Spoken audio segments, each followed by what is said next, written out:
नमस्कार. आज आपण या ठिकाणी कुटुंबातली काही ठराविक माणसंच एकत्र आलो. सगळे कुटुंब येऊ नाही शकले कारण प्रत्येकाला आपापले व्याप असतात, अडचणी असतात. प्रयत्न करतो आपण जेव्हा जेव्हा शक्य होईल तेव्हा वर्षातून सणवार परिस्थितीत एकत्र येण्याचा. पण आज सगळ्या जणांना येणं शक्य नाही झालंय, तर त्या सगळ्यांच्या वतीने त्यांचा प्रतिनिधी म्हणून मी आलोय या ठिकाणी. आजचा दिवस आपल्या सगळ्यांसाठी खास असा दिवस आहे.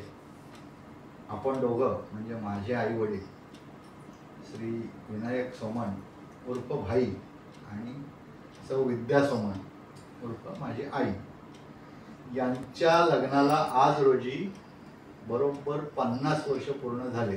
म्हणजेच आजच्या तारखेपासून आपण जर 50 वर्ष मागे गेलो तर 5 मे 1974 बरोबर ना? 5 मे 1974 रोजी माझ्या माहितीप्रमाणे डोंबिवली येथे तुम्ही दोघं विवाह बंधनात अडकून गेली 50 वर्ष संसार निगुतीने करत करत करत आज इथपर्यंत आला. आणि आम्हाला आज ही संधी मिळाली की तुमच्या दोघांच्या सहजीवनाच्या 50 वर्षाच्या प्रवासाचे साक्षीदार होण्याचे. म्हणून खरं तर हा छोटासा एक आम्ही प्रयत्न केला आहे एकत्र आपण येऊन काहीतरी करण्याचा. त्या अनुषंगाने तुम्ही जेव्हा लग्न केलं तेव्हा या सगळ्या गोष्टी नव्हत्या. म्हणजे आजच्या असंख्य गोष्टी आजच्या ह्याच्यात अशा आहेत की ज्या तुमच्या पिढीत नव्हत्या पण आत्ताच्या पिढीत आहेत. आणि तुमच्या पिढीने हे बदल घडत घडत घडत असताना त्या बदलांशी एकरूप होत होत तुम्ही हा प्रवास सगळा केलेला आहे. म्हणजे त्याचं उदाहरण द्यायचं झालं तर पोस्टकार्ड ते ईमेल ते व्हॉट्सॲपवरचं मेसेज हा एक खूप मोठा प्रवास आहे. त्यानंतर रेल्वे गाडी ते विमान किंवा कोकणात नसलेली रेल्वे गाडी, एक ठराविक कुठल्या तरी मुंबईतच फक्त असणारी रेल्वे गाडी ती आज कोकणात तुमच्या अगदी घराच्या दारापर्यंत पोहोचलेली रेल्वे गाडी. वाहन म्हणाल तर आज तुमच्या कुटुंबामध्ये 5-6 प्रकारची वाहनं आणि सगळं सुखवस्तूपणा हेही तुम्ही अनुभवलं. पाण्याचं एक धामणांमधलं जर वैशिष्ट्य तर एकदा आपण एखाद्या बुडकुल्याने एका काळात पाणी भरत होतो आणि आज आपल्या घराच्या चारही बाजूला नळाची योजना होऊन नळ पाण्याची व्यवस्था होऊन सगळीकडे असणारं पाणी. तर हा जो सगळा प्रवास आहे या प्रवासात बद्दल काही गोष्टी तुमच्या आम्हाला कळाव्यात म्हणून आज आपण इथे बसलो एकत्र. तर त्या अनुषंगाने मी तुम्हाला एक प्रश्न असा विचारतो की ती पर्टिक्युलर तारीख 5 मे 1974 त्या तारखेविषयी तुम्हाला आठवणारी एक एक गोष्ट तुम्ही थोडक्यात सांगा. आधी तुम्ही मग तू. 5 मेला माझं लग्न झालं. लग्नाच्या दिवशी आदल्या दिवशीपासून रेल्वेचा संप. मी पुण्याला होतो. पुण्यातनं डोंबिवली जायचं. सकाळी 6ची ट्रेन बघायची म्हणून मी पुण्यात गेलो. मी शशी गाडगे बरोबर होता आणि दुसरा एक जण होता. रेल्वे स्टेशन मारून रेल्वेचा फाटक बंद होता. रेल्वे नाही न रात्री दुपारी 12 वाजेपर्यंत इकडे तिकडे शोधतोय. शेवटी 80 रुपयात आम्हाला 80 रुपये घेऊन मुंबईला सोडणारे तेव्हाचे 80 रुपये टॅक्सी झाली. पण तो म्हणाला आम्ही मुरुड चेक नाक्यापर्यंत सोडणार. मुरुड चेक नाक्यानंतर लोकल बंद. जायचं कुठे काय करत 12 वाजता संपलो. 12 वाजता माझी आते बहीण फलटणला गेलेली. फलटण मुंबई गाडी ती आली आणि मला रेल्वे एस टी स्टँडवर भेटली. तिला म्हटलं भाई तू इथे कसा काय? अरे म्हटलं जाऊच कसा मी. ती तिथे उतरली. तिची बहीण पुण्यात होती. मी बहिणीकडे आमच्या सीटवर तुम्ही जा म्हणून तिने आम्हाला सीट आम्हाला दिलं. कंडक्टरला सांगितलं मग आम्ही जातोय आमच्यामध्ये ह्या 3 सीट घेऊन तुम्ही जा. असं करून आम्ही दादरला उतरलो. दादरवरनं टॅक्सी नाही काय नाही. शेवटी एक टॅक्सी मिळाली. आतेकडे आलो म्हणजे तिथे माझे वडील तिथे किशे आतेकडे आलो. तिथे वडील ऑलरेडी तिथे त्या दिवशी गेलेले होते. म्हणजे लग्नाच्या आदल्या दिवशी गोष्ट आहे. तुमचे वडील माझे वडील लग्नाकरता म्हणून गेलेले. ते माझे वडील आणि इथे आत्या तुझी डॉक्टरची बायकोची ती शकुंताई ती दोघं जण दादरला गेले होते आत्याकडे. आणि उद्याला जायचं डोंबिवलीत. सकाळी बंद झाल्यावर प्रश्न आला काय करायचं. आता दादरवरून डोंबिवलीत पोचतो कसे.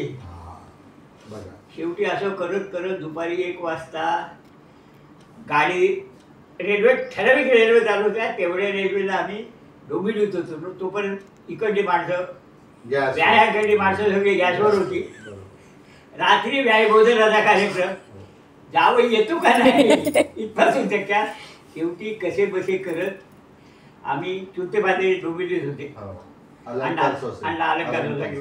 त्यांच्या इथे गेलो. तिथं त्यांनी फोन केला की असं झाले. तेवढे ते पाठीवर आलीच होती माणसं. आलीच पाहिजे मग व्यायभोजना झालं नंतर आणि त्यापासून लग्नाचा डेलीचा कार्यक्रम चालू झाला. म्हणजे इतक्या खडतर प्रकाराने तेव्हा तर किती टेन्शन आलं असेल. सुरुवात झालेली आहे. थोडंसं त्यात मी तुम्हाला एक आठवण म्हणून विचारतो, ती 6ची जी गाडी म्हणालात तुम्ही पुणे मुंबई, ती मला वाटतं डेक्कन एक्सप्रेस नाही त्याच्या आधी जनता होती. अच्छा, त्याच्या आधी जनता. डेक्कनच्या आधी जनता. Okay okay. मागणं डेक्कन सुटायची. हा कारण ती नामसा. हा डेक्कन थांबत नव्हती. डेक्कन थांबत नव्हती. बरोबर. ती नॉनस्टॉप गाडी फक्त नोकरदार वर्ग एवढ्या करता ती स्पेशल गाडी अजून चालू आहे. अच्छा. त्याला सगळे पुण्यावरनं मुंबईत जाणारे नोकर ते त्यांच्या जाग्या ठरला डबे ठरलेले गाडी. सिंहगड एक्सप्रेस असेल आत्ताची. आता तिचं नाव मला वाटतं 6च्या सिंहगड एक्सप्रेस आहे. शक्यत आहे. आता आई तुझी काही आठवण असेल, कारण त्यांना मग खूप बोलले तर दम लागेल म्हणून त्यांना थोडा लेट देऊया. आता तू काहीतरी सांग, मग दुसऱ्या प्रश्नाकडे येऊ. आम्ही पण संप म्हणून तशी याच्यातच होतो. आता काय होतंय काय नाही रुखरुख. मनस्थितीतच होतो आम्ही की काय करायचं. अर्थात आमच्या रिक्षा होत्या 8-9 लोकांच्या. ते म्हणत होते की बा आपण चला रिक्षा, पण ते आहे कुठे हा ट्रेस नाही तर जायचं कसं आहे. हो तेव्हा काही मोबाईल नाही, फोन नाही, तपास लावणार कसा. आता काय गेल्या असेल. पण काय होतंय की सगळ्यांना धाक दो. आई म्हणाली सगळ्याच बाबतीत असं का होतं. म्हटलं मला काय आता माहिती होतं, तुला माहिती. आई होती ना तिथे. तर होईल, पण काय घाबरू नकोस कुंदा म्हणाली. सगळं नीट आहे. सगळ्यांचे तुमचे आशीर्वाद मिळाले त्यामुळे काय प्रॉब्लेम पुढे आला नाही ना लस टायमात. म्हणजे खरोखर नाही ही गोष्ट मी आतापर्यंत वेगवेगळ्या प्रकारे वेगवेगळ्या लोकांकडनं हो मी मंदात्यांकडनं पण ऐकलंय. कल्याणवरनं म्हणे आम्ही चालत गेलो कशी बशी पोचली तेव्हा, आणि लहान होती अंजुताई चालत मंदात्यांकडनं ऐकलंय मी. आमच्या धामणांपैकी फक्त बाजीराव श्रीचे वडील श्यामचे वडील तेवढे एकटे झाले. बाकी कोणी आले नाही. इकडलं कोणीही नाही. अनेक लोक होती भेटली नंतर यायचं होतं काय करू काही इलाज नाही. तेवढी आली होती. लग्न झालं. दुसऱ्या दिवशी धामणातलं यायचं तर डोंबिवलीचं ठाण्यात यायचं कसं. आणि तेव्हा डोंबिवलीवरनं सरळ बस सेवा काही नाही. हल्लीच सुरू झाली ना बस. काही नव्हतं. बस हल्ली सुरू झाली. जायचं कसं. शेवटी त्या भागवताने 4 रिक्षा काढल्या आणि स्वतःच्या दोन शशी सोमांची आणि दुसऱ्याची 4 रिक्षा काढल्यानी आणि आम्हाला सगळ्यांना रिक्षानं आणून ठाण्याला सोडलं नाही. गाडीला ठाण्यात गाडी बसवलं नाही. तिथनं आम्ही इथे आलो. इथनं आलो चिपळूण भाड्याची गाडी करू. त्यावेळेला गाडी येणं होतं काय तेव्हा भाड्याची गाडी म्हणून गाडी होती. आपल्याची होती टॅक्सीच होती. म्हणजे प्रायव्हेट गाडी होती. ती ठरवली ती आम्ही इथे पुलाची म्हणून उतरलो. बरोबर. त्यानंतर तुमचा धामणगाव म्हणजे गृहप्रवेश झाला त्यावेळेला. धामणगाव सुद्धा म्हणजे शशी सोमनच्या आईने सांगितलं की असा आहे मुलगा, तू बोलत आहे, तू मला पसंत आहेस, मी सांगते. म्हणजे किशात्याला तुम्ही सांगितलं की मी पाठवते. आणि कार्यक्रम किशाच्याकडेच केला दाखवण्याचा बघण्याचा वगैरे. नाकाराचं म्हणजे काही कारणच नाहीये. मी आधीच तुम्हाला सांगते हो म्हणून. एक घरगुतीच सगळं होतं. रिक्षा होती ना शशी सोमनची, त्याच्यामुळे सगळं. आणि तिने बघितलेलं होतं सगळं आमची वागणूक. आम्ही लायब्ररीत जायचे वगैरे सगळं बघितलेलं होतं. त्यामुळे तिने सुचवलं. आणि माझी अट होती माझी नोकरी बघू नका. मला राहायला कोकणात पहिल्यापासून मुलगी आहे कधी येईल असं तुम्हाला माहिती होतं. म्हणजे जरी तुम्ही पुण्याला नोकरीला गेलेलो तरी सुद्धा नाही. बॅक ऑफ द माइंड तुम्हाला ही गोष्ट माहिती होती की आज नाही उद्या मला धामणगावला कधी येईल होतं ना इथे एकडे यायला पाहिजे म्हणून. दोन्ही चुलते वडिलांनी, माझा भाऊ, मी. असं वडिलांनी एक दिवस रात्री बसवून आम्हाला विचारलं होतं किंवा हे सगळा व्याप इथे आहे, व्याप सांभाळणारा कोणी तुम्ही आहेत का. असला तर नाही तर हे सगळे मी व्यवहार आखडते घेतो.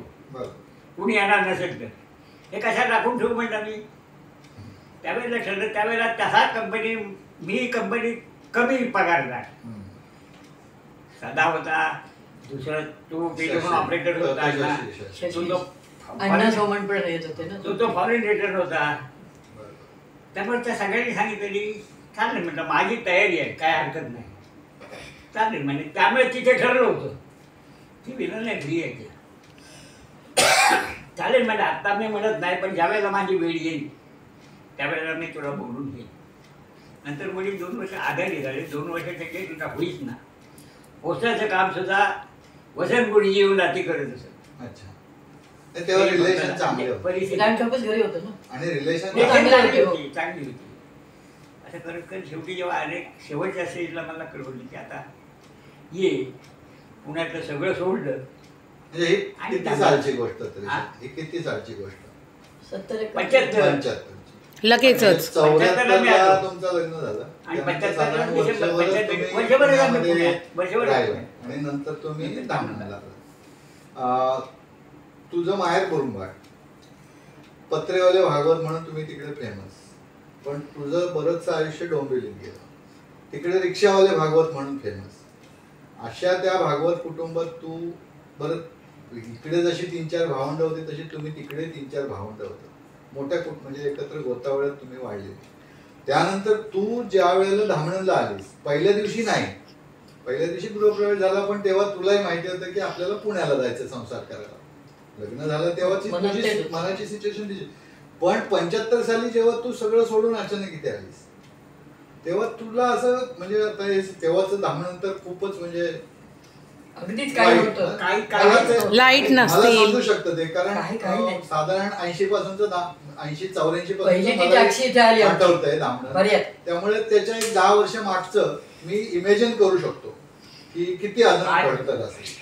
तर त्यावेळेला तुला कसं हे झालं की एकदम आता आपल्याला हा निर्णय घ्यायचा आहे, सगळं सोडून धामणला राहायला जायचंय आपण, असे म्हणजे मुरुंबाडचे जरी ते पण तसं आडगाव तरी डोंबिवलीत राहिलो आणि आता अचानक आपल्याला इकडे राहायला जायचं, तर तू कसं म्हणजे त्या गोष्टीसाठी तयार केलं? चलबिचल झालं सगळं, पण काय 2-3 दिवसात जे यांचा सहवास तो लाभला, त्यामुळे माझं सगळं म्हणजे काय नाही, ठीक आहे, ओके होईल सगळं, ही मनाची कल्पना झाली, धारणा. त्यामुळे काय प्रॉब्लेम आलाच नाही. कारण त्यांचे सांगतानाच अडचणी मुळात होते की आम्हाला होती हवी आहे, म्हणून मी तेव्हाच मनाची तयारी केली. तुम्हालाही त्या गोष्टीची आधीपासून कल्पना होती, कदाचित आज ना उद्या न सांगता केलेलं नाही, येईल अशी कधीतरी जावं. आता हे 10 महिन्यातच एवढं असं वाटलं. बरोबर. अचानक आलं. तसे तुमचे वडील त्या मनाने अल्पायुषी. तुमच्या आजच्या मे मध्ये इथे आलो आणि डिसेंबर मध्ये वडील वाढले. 5 दिवस नाही गेले. फार मिळालं वडिलांच्या पाठीमागे, वडिलांनी म्हणून मला सपोर्ट असा की काहीच नाही, अगदी ब्लँक, सगळं स्वतःच्या याच्यावर करून. त्यानंतरचा म्हणजे तुमचा प्रवास खरंच आम्ही अनुभवलेला आहे. मी आता परवाच्या दिवशी या लग्नाला जेव्हा गेलो होतो तिथे सतीश भागवतची गप्पा मारतो, त्या दिवशी असंच मी कॅल्क्युलेशन केलं त्याच्याशी की भाई सोमन चालले किती असतील एंटर लाईफमध्ये. तर मी ते कॅल्क्युलेशन असं केलं की तुम्ही साधारण 75 साली इथे आला, 75 सालापासून साधारण मी 90-95 साल धरलं, जेव्हापासून थोड्या गाड्यांचं एक सुरू झालं. 75 ते 95 तर तुम्ही सगळा हे चालत केलं. 365 दिवसातले ऍव्हरेज तुम्ही 200 दिवस काम करत होते आणि रोज 5 किलोमीटर चालत होतं. मी वन साइडच धरले का, तर जाताना वस्तीच्या गाडीने गेले किंवा एक काम करायला गेले तर दुसऱ्या दिवशी आले, अशा पद्धतीने मी रोजचे 5 किलोमीटर धरले. म्हणून मी 200 दिवस प्रत्येक वर्षाची अशी 20 वर्ष म्हणजे साधारण 4000 दिवस गुणिले रोजचे 5 किलोमीटर म्हणजे 4×5 = 20 म्हणजे जवळजवळ 2 लाख किलोमीटर त्या दिवशी मी कॅल्क्युलेशन केलं. तुम्ही पायी चालला. तर ही जी एनर्जी आणि असं म्हणजे तुमचं बालपण भले इथे गेलं असेल, पण ही एनर्जी तुमच्याकडे आली कशी आणि तुम्ही कसं म्हणजे तुम्हाला कसं हे होत नव्हतं की 7 किलोमीटर मीही तुमच्याबरोबर रोजचं सोपं नाहीये. हा, तर तुम्ही कसं सर्वाइव्ह करत होता? कारण रोजचं आहे ना हे. एनर्जी कुठून मिळत? 2-2:30 वाजायचे घरी यायला, देवाची कृपा. आणि आल्यावर जेवण नाही. आणि दुसरं आपल्याला करायचे, आलो निघून हे करण्याकरता हे काही सोडायचं नाही. अडचणी खूप आल्या, पुष्कळ आल्या. म्हणजे इव्हन अण्णा सुमन त्याला मी पत्र पाठवलंय हो. रायटिंग मध्ये, सगळं सोडतो, माझ्या बायका मुलाला घेऊन मी इथनं निघून जातो, बरोबर. हे कुठे ते सांभाळायला जायचं या. रायटिंग मध्ये कळवलं आहे. कारण त्याने ज्या वेळेला आलो त्यावेळेला मला असं प्रॉमिस केलं होतं, इथे पैसा लागेल, 50 रुपये आम्ही दर महिना पाठवू तुला. म्हणजे ते तिघं मिळून. तिघं मिळून का होईना, ह्या नाही तुम्हाला यातला काही एकही लाख- पैसा आला नाही, अच्छा, ओके. कोणी आला नाही. मी 120 रुपये पगार मिळत होता मला. तेवढ्या पगारात मी सगळं हे इथलं भागवतो मॅनेज करीत होतो. पहिली 4 वर्षाचा इन्कम काहीच नव्हता. 80 सालापासून मी बाहेर पडलोय, म्हणजे भिक्षुकी ह्या प्रकार 80 सालापासून चालू झाला. पण 80 सालापासून आपली करायचंच आहे, करायचं नाही याचं नाही, करायचं आहे, काही होऊ दे. हो. ह्यांच्या पत्र ह्यांची पत्र व्यवहार हे असे अमुक कर तमुक कर तमुक कर, अण्णा सांगायचा हे कर ते कर अमुक कर. कर म्हणलं करायचं कुणी इथे. तेजस पैसे न पाठवता पाणी आणून ठेव. पाणी आणून ठेव. हे सगळं केलं. त्यानंतर सगळं केलं. हळूहळू अडचणी खूप आल्या, पुष्कळ आलं, म्हणजे किती काय आला त्याचे काही माहिती. एक दिवस सांगतो, रेशन दुकानात आलो होतं. रेशनला मला 20 रुपये लागत असत त्या वेळेला. 20 रुपये खिशात नव्हते म्हणून आंबळे सराकडनं मी 20 रुपये घेतले. पैसे द्या, मला रेशन आलेलं आहे, 1 तारखेला पगार झाला की तुमचे पैसे देतो. त्याने काही विचारलं नाही मला, खिशातले 20 रुपये काढून दिले. त्याचं रेशन आणलं मी. चालेल. अशा पद्धतीच्या अडचणी तर मी तुमच्या बऱ्याच म्हणजे काही अनुभवल्यात पण, आणि काही मी म्हणजे प्रत्यक्ष बघितल्यात आणि ऐकल्यात पण. मला एक दुसरं आठवतंय, सेम रेफरन्स गॅसच्या वेळेला जो झाला होता तो, तेव्हा आपल्याला भागवत सरांनी, त्याच्यानंतर आपण टेलिफोनचा नंबर लावला तेव्हाही अशी, पण तोपर्यंत काय झालं होतं, आम्ही थोडे म्हणजे थोडं हे सगळं झालेलं होतं. पण त्यामुळे ते त्या घटना अशा बऱ्याच. गॅसच्या वेळेला असं झालं, आणि गॅस आणली. भागवत सरांनी गॅस येतो नाही, बुक केला नाही. भागवत सरांनी गॅस आणलं नाही आणि मला म्हणले गॅस ताबडतोब भाई पैसे तयार केले तर उद्याला गॅस आणतो तुम्हाला देतो. तेव्हा काहीतरी ते गेलं तर तिकडे बोलणं झालं, तिकडे बोलणं बुटाला झालं. जवळ काहीतरी. बुटाला झालं होतं. गॅस एजन्सी तेव्हा खेळलं होती, एक कनेक्शन देतो असं त्यांचं झालं होतं.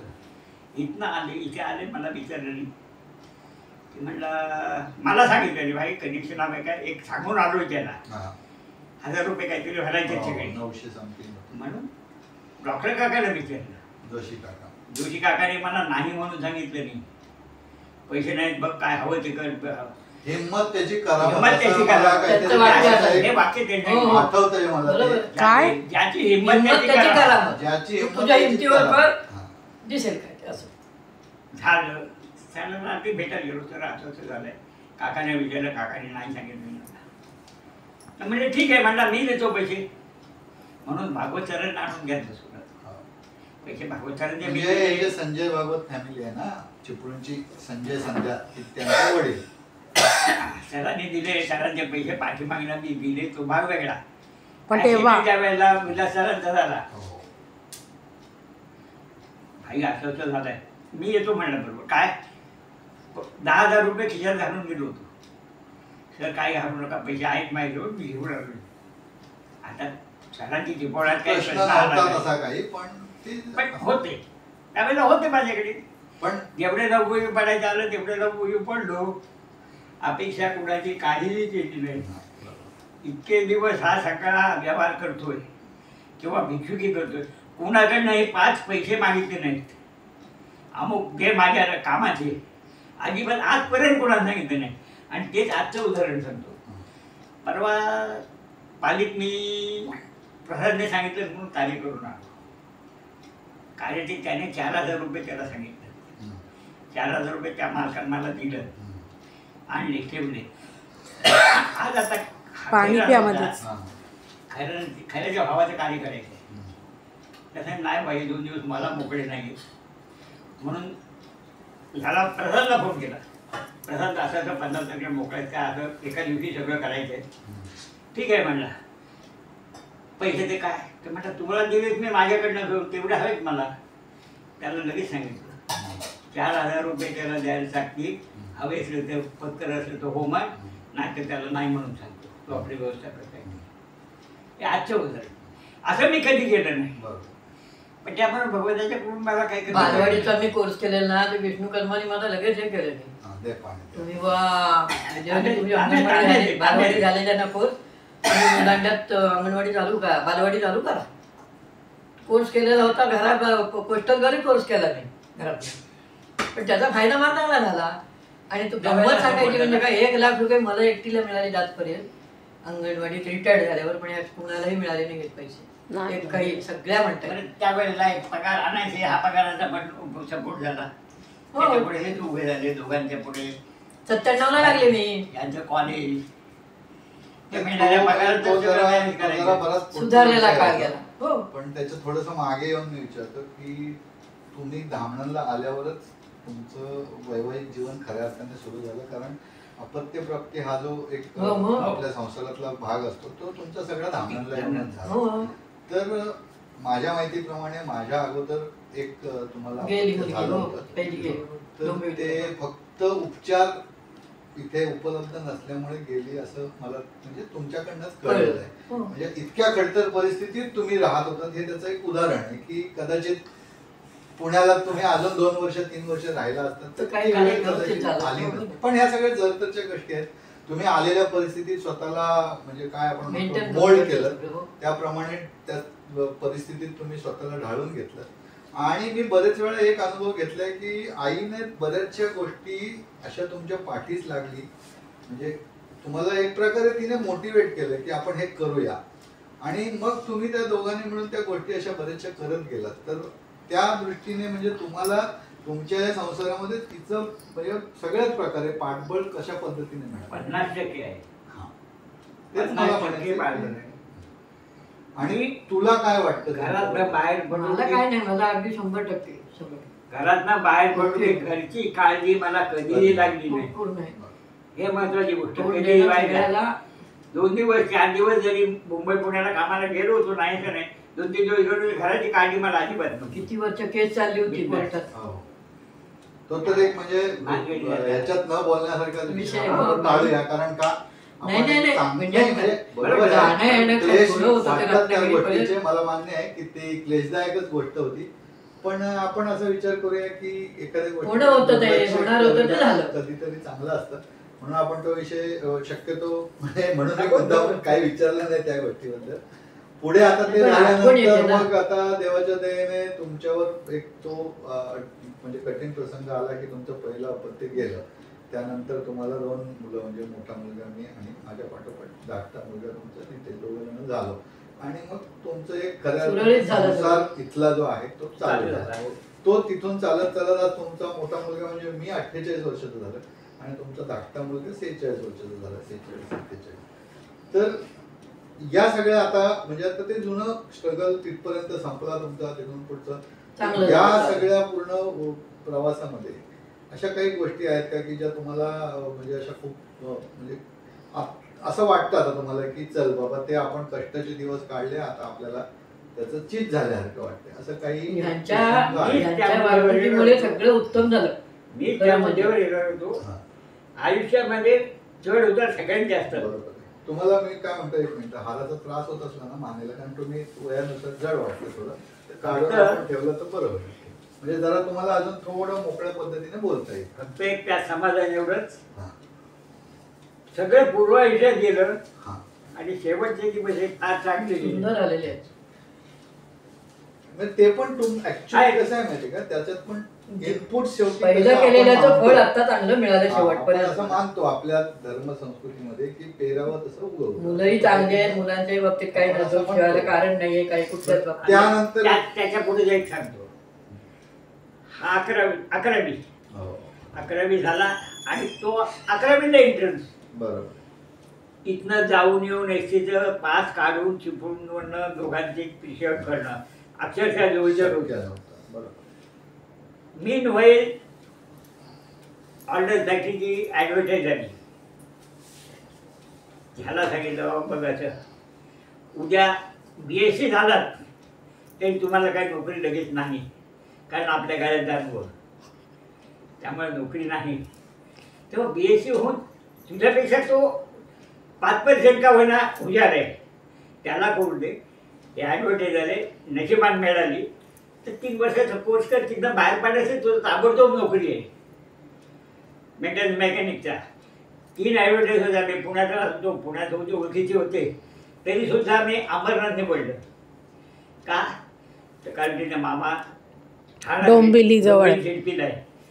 ठाणा आणि अंबरनाथ यांचं एकमेकांचं काहीतरी कनेक्शन कुठेतरी भेटेल म्हणून मी सांगितलं पुन्हा नको, अंबरनाथच्या ॲड्रेस नाही. अंबरनाथची ॲड्रेस केली, आलायचे भेटलं, सगळं झालं. इंटरव्ह्यू परीक्षा देऊन आला, इंटरव्ह्यूला बोलवतो, इंटरव्ह्यू देऊन आला. इंटरव्ह्यू देऊन यायचा दुसऱ्या दिवशी, इंटरव्ह्यू झाला की दुसऱ्या दिवशी परत यायचा. 4 दिवस झाले, हा पुण्यात येत परत येत काय, त्याला फोन लावते, आला का नाही म्हणून आम्ही इथे गॅसवर काय झालंय. मामाने त्याच्या थांबवलं की जरा थांब, 2 दिवस जाऊ नकोस, धांदल करू नकोस. का ते मी सांगितलं पण 2 दिवस जाऊ नकोस. मामाच्या ओळखीचा ऑर्डर फॅक्टरीमध्ये चांगला माणूस होता, त्याला त्याने कळवून सांगितलं. ठाणा रेल्वेला होता ना तो मोठा भाऊ दादा जिल्हा परिषदला मामा. त्याने ऑर्डर फॅक्टरीमध्ये परत तो फोन केला, असा म्हणला माझा भाचा आज इंटरव्ह्यू देऊन आलाय, त्याचा रिपोर्ट काय आहे तुम्हाला कळव, तोपर्यंत त्याला गावाला पाठवित नाही, मी इथे ठेवतोय. मीनवेल त्याचा फोन आला, त्याला कळवलं की 5 झाला इंटरव्ह्यूमध्ये. त्याने ह्याला सांग जा आता मला काम झालं आहे तुझं, झालं आपलं झालं. नंतर मेडिकलमध्ये काय ॲडमिट व्हायचं कारणच नव्हतं. मेडिकल झाली, सुरुवात झाली, अशी ही ऑर्डर्समध्ये गेला. त्यामुळे माझं थोडं ओझं कमी झालं एकट्याकडेच. आणि हा विचार त्यावेळेला केला. पोस्टाचा भाव किती 180 रुपये. हो. अवघा. नाही मला आठवतंय म्हणजे तेव्हाचे दिवस. काही हे नाही आपल्याला. 5 रुपयाची एक नोट माझ्या खिशात असायची. मला आई नेहमी विचारायची अरे पैसे आहेत का, जसं आजही विचारते ती मला कधी. मला ते कौतुक आहे की घरातनं बाहेर पडताना माझी आई मला पैसे आहेत का, पैसे देऊ का हा प्रश्न विचारल्याशिवाय कधीच राहत नाही. तो तिची सवय कॉलेजपासूनची आहे. पण ती 5 रुपयाची नोट महिनाभर माझ्या खिशात तशीच असायची. आई सकाळी उठून घावन घालून दे किंवा काय कर, तिला जे शक्य होत होतं ते डबा करून द्यायची. तो डबा घेऊन जायचो. 1 रुपयाला कॅन्टीनला चहा मिळायचा, तो दोघात पिण्याची तेव्हा पद्धत होती. 50 पैसे मी द्यायचे, 50 पैसे तू द्यायचे. तेही मी 5 रुपये तिथे कधी खर्च केले नाही. ते 5 रुपये असे कित्येक दिवस माझ्याकडे पडून असायचे तसे दिले. का तर इमर्जन्सी म्हणून दिले, पास काढून दिलेला असायचा. जाण्या येण्याचा प्रवासाचा खर्च नव्हता, बाकी काही खर्चच नव्हता. त्यानंतर मग आयुष्यामध्ये बऱ्याच गोष्टी घडल्या, उत्तर चढाव आले, मनुष्य स्वभावाप्रमाणे वळणाने पाणी वळणाप्रमाणे वाहत गेलं. हे दोघे गाड्या शिकले. मला खर तर की म्हणजे मला तेच सांगायचंय की अशा पद्धतीने एनकरेज करणारे आई बाबा त्या काळात, म्हणजे आता तर समजा खूप आई बाबाच ऍडव्हान्स झाले. म्हणजे मुलाला स्वतःच सांगतात तू उडी मार, तू वर चढ, तू हे कर. पण त्या काळात जेव्हा खूप रिझर्व होत्या सगळ्या गोष्टी, त्या काळामध्ये मुलांना इतका फ्री हँड देणं, म्हणजे आम्हाला कधी झाडावर चढू नको म्हटलं नाही कोणी, कधी काजूच्या बिया जमवायला जाऊ नको म्हटलं नाही, करवंद तोडायला जाळीत शिरू नको, म्हणजे कुठल्याच गोष्टीत आम्हाला. पण त्याबरोबर शिस्तही होती, ती पाळत आम्ही लहानाच्या मोठे झालो. म्हणून आज जितकं का होईना फाउंडेशन एक आमचं चांगलं आहे, त्याला कारण ते आहे. हे तर म्हणजे नाकारता येणारी गोष्ट नाही. पण त्यात मध्ये सायकल चालवणं असू दे, गाडी चालवणं असू दे, एकट्याने प्रवास करण्याची संकल्पना असू दे, या बऱ्याचशा गोष्टी आजच्या पिढीतल्या म्हणजे पालकांनी ना तुमच्याकडनं खरं तर घेण्यासारख्या आहेत. म्हणजे आम्ही 10-14 वर्षाचे आणि 12 वर्षाचे असताना आम्हाला इथून टेलिफोनची व्यवस्था न डोंबिवलीला पाठवणं, आणि त्यानंतर आता मी 4 दिवसापूर्वी डोंबिवलीत पत्र पाठवलेलं, अमुक दिवशी दोघांना पाठवून देतो, एसटीत बसवले. नशिबात तो कंडक्टर ओळखीचा निघाला म्हणून मी गेलो होतो. ते ठाण्याच्या एसटीत बसवले, कंडक्टर ओळखीचा निघाला, त्याला सांगितलं बाबा या दोघांनाच पाठवतो, लघवीला उतरली तर लक्ष ठेव, नाही ते खाली राहिलं खाला. मी त्यावेळेला जोशी म्हणून होते, ते पण डोंबिवलीत जाणार होते, ते भेटले मला. म्हटलं दोघांनाच पाठवतो, लक्ष ठेवा. बँकवाले पण यातली खरी गंमत पुढे आहे. म्हणजे आम्ही येणार म्हणून यांनी पाठवलेलं पत्र मिळालं. आम्ही तिथे पोचल्यावर मिळालं. पोहोचलं. त्यामुळे मामाच्या घरातल्यांना कल्पना नाही की आम्ही दोघं जण अमुक दिवशी अमुक गाडीने येणार आहे. त्यामुळे आम्हाला गाडीवर उतरून घ्यायला कोणी आलेलं नाही. पण मी 3रीला असताना डोंबिवलीला मामांकडे शिकायला होतो 1 वर्ष. त्यामुळे मला तो बस स्टँड ते घर हे मेंदूत माझ्या बसलं होतं. जाऊ शकतो आपण म्हणून. नितेश लहान, त्याला घेतलं, एकच बॅग होती छोटीशी आमच्याकडे. ते जोशी काका त्यांनी विचारली आता कसं जाल काय, कोणाला नाही. म्हटलं मी असं असं आहे इथे राहतो. त्या संभाजी पुतळा ना तो चौक, तिथून चालत आम्ही दोघं निघालो आणि मामांच्या दारात जाऊन दोघं असे बटून उभे राहिले. 9:30 पावणे 10 वाजता. मामा मामी सगळे चाट. 2 मुलं अचानक आवडत दादा आमचा काय बहिणी पण चांगली, बहिणी पण गेलो. मग काय पुढचा पाहुणचार वगैरे सगळं झालं. मग सांगितलं आम्ही असं असं पत्र पाठवलं होतं. ते म्हणतात पत्र मिळालेलं नाही आम्हाला अजून, म्हणून आम्ही कोणी घ्यायला आलो नाही. आम्ही तिकडे राहायला गेल्यानंतर 3ऱ्या का 4थ्या दिवशी दुपारी पोस्टमन पत्र घेऊन आला. त्या पत्रात लिहिलेलं होतं की अमुक दिवशी चिरंजीव निलेश आणि नितेश कल्याण चुकून गाडीत बसवून देत आहे, उतरवून घेणे. हा त्यातला खरा गमतीचा भाग आहे. म्हणजे आणि तेच मी म्हणजे मगाशी तेच कंटिन्यू करणार होतो की हे तुमच्याकडनं आल्यामुळे काय झालं की मी 14 वर्षाचा नाही 12 का 13 वर्षाचा असताना ओजसला नितेश जेव्हा याला राहत होता बडोद्याला, इकडनं पाठवून दिला गाडीत बसून एकट्याला. पण आज ती भीती नाही राहिली की पोचेल, कारण फोन आहे आमच्या गाडीत आहे, ते नाही राहिलं. तेव्हा तुम्ही खूपच म्हणजे तुम्ही जे काय तेव्हा निर्णय असे घेतले ते खरंच म्हणजे त्या काळाच्या रूपाने ते खरोखरच मोठे होते. आता आपण थोडंसं पुढे जाऊया की ही पिढी झाली, तुमच्या दोन्ही मुलांची लग्न झाली, त्यांचे संसार सुरळीत चालू आहेत. त्या मुलांना आता पुढे मुलं झाले, म्हणजे तुमच्या कुटुंबामध्ये हळूहळू सगळ्या बाबतीत समाधान आहे, वाढ होते. काही नाही. आता हे सगळं म्हणजे आता तुमचा गोतावळा तसं बघायला गेलं तर तुम्हाला आई वडील आता नसल्यामुळे तुम्ही दोघंच आता राहिला. हेड ऑफ द फॅमिली म्हणता येईल असे तुम्ही दोघं राहिला. तुम्ही 2, तुमची 2 मुलं 4 आणि त्या मुलांची 4 मुलं 8 असा आता तुमचा आणि त्या 2 मुलांच्या 2 आलेल्या ज्या बायका आहेत त्या आता तुमच्या कुटुंबाचा भाग झाला. असे टोटल 2, 2, 2 म्हणजे 6 आणि 4 10 लोकांचं तुमचं कुटुंब आहे. तर त्या कुटुंबामध्ये तुम्हाला आता म्हणजे असं म्हणजे आता आयुष्याच्या उतार वयावर आल्यावर असं वाटतं का की आता आपलं हे जे पूर्ण कुटुंब आहे या कुटुंबामध्ये आपण आता जवळपास सगळं अचीव केलेलं आहे, आता आपल्याकडे अचीव करण्यासारखं काही राहिलं नाही, काही नाही. मग समाधान तुमच्या वाटतं असं जीवन किंवा असं हे उतार वयात हे सुख मिळणं ही खरोखर देवाची गोष्ट, त्याचीच गोष्ट आहे. त्यांचं केलेलं त्यांना मिळालं सगळं काही ना. आज गेलेले आजपर्यंत केलेले कष्ट सगळे उभे राहिले. आता काही काळजी नाही. तो खोपी आणायला जायचा माणूस आमच्या घरचा म्हणजे त्या आठवणी आपण बसलो तर बघा ना, आपल्याला अगदी 50 वर्षी लग्न झाले, आज तुम्हाला बघा योग कसा आला. तंगडतोड करून यायचं आमच्या जाम हे टाकायचे आजच्या लग्नाला येणार नाही. थांबतोय मी आजच्या लग्नाला गेलो होतो. असतं म्हणजे कुठे आलं करायचे करूया ना दोघी. दौडी बांधली कमीत कमी नाही म्हणलं तरी 45 किलोमीटर भरतो. इथल्या पोसायचं लग्न, मुलीचं लग्न कोण ब्राह्मण मिळेल नाही का, आला वेळ घालत काय नाही चला म्हणून म्हणजे येईल मी. मला पोचवायची गोष्ट काय तर म्हणलं आहे शेवटची गाडी आहे का वाटेल पण काय शेवटची गाडी नेली निघून. बरं आता सांगतोय मला तिथे खेळात पोचवा. खेळात चिपून कडनं मी कसा येईल. 2 व्हीलर गावात नाही कोणाची. नाही ती परिस्थितीच तेव्हाची. त्यावेळेला गाड्या 2 व्हीलर नाही, मला 2 व्हीलर नाही खेळपर्यंत पोचवा. खेळवरनं मी चिपळूण करून सामना कधी दे. राजा सोनार माझ्या बरोबर होता तिथपर्यंत आलेला बरोबर. रामचंद्र त्याला ते खोपीत बोलवलेला कंदील घेऊन खोपीत ये.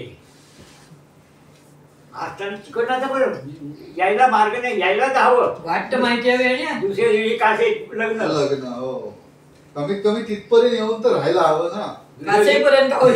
कासेट लग्न काय करायचं शेवटी तो पोसायचा रोंग्याचा वाण रोंग्या कुंभार त्या रोंग्याला त्याची माहिती. तो म्हणला भाई जायचं मला पण जायचंय चला म्हणला मला रस्ता माहिती आहे, आपण जाऊ. मग आम्ही तिघं घेऊन निघालो. कोपी झालो एका वाड्याकडे थांबलो. त्या वाड्याकडे म्हणलं अरे तो नारळ हवे त्या, नारळ घेऊन टाक. म्हणजे एवढं मान्य नको. म्हणलं नको. अरे भाव काय पैसे द्यायचे ते घे, पण हे होते घे. नको म्हणलं. शेवटी निघालो. कालकाईत आलो. कालकाईच्या कोपीच्या देवळात. ते आता जेवढं मोठं बांधलंय त्यावेळेला बारकं होतं. तिथं अंग टाकून गेले तिथे. अक्षरशः अंग टाकलं तिथे. झोपले तिथे. मग काय एक करते? अख्खा नारळ फोडला. अख्खा नारळ ठिकाणी म्हणून मला खोबरं भयंकर आवडत असे. भयंकर. ओलं खोबरं ओला नारळ दिसला की तू शिल्लक राहायचाच नाही. आई म्हणायची. आईची त्यावेळेला खोबरं एवढे नारळ असे एवढे नव्हते. एक नारळाची कवड अशी वर बांधून ठेवलेली असायची. एक वापरायचा आणि चुलीच्या भांडीवर एक ठेवायचा. तो दिसला की त्याचा वापरा काढायचा तोंडात टाकायचा. एक नारळ अख्खा कालकाच्या देवळात फोडला. तिघांनी म्हणून खांदा. 15 मिनिटं खूप देवळात बसलो आणि खाली उतरायला लागलो. तर कावल्यात भजन चाललं होतं. हाय म्हटलं भजन आहे काय काळजी काही नाही. आता आपण आलो टाकत भजन माल्याकडे आलो. तो खांद्याकडे भजन होतं. तसे आलो. जरा अर्धा पाऊण तास बसलो. पाणी बिली पेलो. त्याने दूध बीत दिलं. दूध बीत खाल्लं. आता म्हणला भाई कशाला जाताय, ह्याला जाऊ दे, तुम्हाला कपडे देतो. सकाळी आंघोळ करायला ते कासेच पलीकडे लागला जा. पलीकडे वाडीत लग्न होतं. नको म्हणला दिवसभर आहे मला जाऊ दे घरी. सकाळी मी फ्रेश होऊन परत लग्न नाही. आलो रात्री काय ते 2-2:30 वाजायचे. 2-2:30 वाजता आम्ही इथे पोहोचलो. तो रोग्या इथनं मला सोडलं इथनं पोचत गेला. म्हणजे तो उजाडताच गेला. कोंबड झाली. अशी अवस्था आहे. म्हणजे बघा खरंच तुम्ही खडतर आयुष्य काढ. कारण आपण अशा गप्पा मारत बसलो तर भरपूर वेळ आहे. फक्त आता मी म्हणजे शेवटाकडे येताना आपल्या पुढच्या पिढीतला प्रतिनिधी म्हणून तेजस इथे आहे. तर त्याला एक प्रश्न तुम्हाला विचारायचा आहे. तो त्याचा एक प्रश्न आपण घेऊया आणि आपण थांबूया. नमस्कार. मला इतकी मराठी शुद्ध बोलता येणार नाही म्हणून माझी भावना समजून घ्या. माझा प्रश्न की तुम्ही पहिल्यापासून राहता इकडे, तर तुम्हाला एकमेकांमध्ये काय आवडतं आणि काय नाही आवडतं? काय असे 2 पॉइंट सांगा. एकमेकांबद्दल म्हणजे दोघांना एकमेकांबद्दल. माझी आजीला आजोबांबद्दल काय नाही आवडत आणि काय आवडतं. आता हे नाही बोलायचं मला ह्यांच्याबद्दल सगळं आवडतं. काहीतरी असतंच म्हणून सांगावे. शिवकृपा करावे. म्हणजे हा ते बघतो. माझ्यावर रागवत नाही ते मला आवडत नाही. हॅलो चिडत नाहीत माझ्यावर म्हणून मला आवडत नाही. इकडे आपण 2 मिनिटाचा ब्रेक घेऊ. आणि दुसरं मी सांगू. आधी आईकडे लागलाय फोन. सोमण त्याचा फायदा आहे ना. काय आपण म्हणूया की माझे 2 प्रश्न आहेत. तर प्रश्न सांगितला. आजीने मला वाटतं उत्तर दिलं तुला की आजोबांनी पण एक उत्तर दिलं. आजोबांनी काय आवडतं दिलं का नाही? नावडतं दिलं दोघांनी. दोघांनी आवडतं आणि न आवडतं सांगा. मग आता नावडतं सांगितलं नाही ना. परत सांगा. तुम्ही नाही ऐकलं नाही ऐकलंय. कॅमेरा चालू आहे. हा आवडतं काय ते राहिलंय. नावडतं झालं. नावडतं दोघांनी सांगितलं. आवडतं काय ते सांग. आजी तू सांग. आजोबांमधलं भयंकर आवडतो. तुम्हाला आईबद्दल तो स्वभाव कसा आहे ते सांग. तिथे चांगलं नाव ठेवायला जागा नाही. चांगला आणि साधा आहे, भोळा आहे. शांत तेच म्हणजे सगळं शांत सहनशील आहे. सहनशीलता आहे. तू असं त्याचं म्हणणं तू काहीतरी त्याला विशेषण लाव. सहनशीलता आहे. सहनशील. मी तापट आहे पण ते खूप सहनशील. म्हणून तर काय झालं सगळं कार्यक्रम व्यवस्थित 50. आता तुम्ही सांगा एखादी गोष्ट आईबद्दल आवडणारी. जोडी जोड आहे. जरी रागावली बिगावली असली, रागीट असली तरी माझ्या कुठल्याही गोष्टीला कधी नाही म्हणत नाही. पूर्ण सपोर्ट. अजून एक शेवटचा प्रश्न. तुम्ही आता हेड ऑफ द फॅमिली आहात. तुम्ही सगळ्यांना बघितलंय, सगळ्यांवर राहिलाय. कमीत कमी 4 दिवस 5 दिवस तरी राहिलाय. तर मी आता नावं बोलेन. त्यांना फक्त एक विशेषण द्यायचं की हा? खट्याळ, नटकुळ. हा, बोला. वाडा, डांबे. नितेश काका नाही भाई जरा बिझी आहे खडूस. 10 मिनिटांनी फोन करू. खडसे. चांगलं आहे. बाबा निलेश. अतिशय चांगलं. हे चांगलं आहे. हे असं काय विचार ते सगळ्यांना बाबा रडले पण. असं कोणच नाही म्हणणार. असं ठीक बोलता आहे, येत नाही चालू काय? कर तू. थांब, चालू कर तू. तर आज तुमच्या लग्नाच्या 50व्या वाढदिवसानिमित्त आपण ह्या बसून एकत्र गप्पा मार. या खरं तर गप्पा मारण्यामागे आमचा हेतू म्हणजे माझा जास्त करून हेतू हाच होता की बघा आयुष्य हे नश्वर आहे, प्रत्येकाला माहिती आहे. तुम्ही आज आमचं नशीब आहे म्हणून आज वयाच्या इतक्या ह्याच्यापर्यंत आमच्याबरोबर आहात.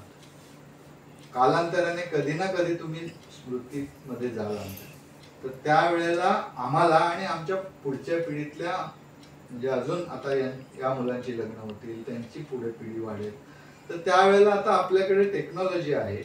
टेक्नॉलॉजीचा वापर करून काहीतरी असं आम्हाला ठोस त्यांना दाखवता येईल की ते तुमचे पणजोबा म्हणजे आता यांचे आजोबा पुढच्या पिढीचे पणजोबा होतील, तर ते असे होते ते दाखवता यायला त्यांना हवं. म्हणून मी आज हा छोटासा एक प्रयत्न केला होता तुमच्याशी गप्पा मारण्याचा.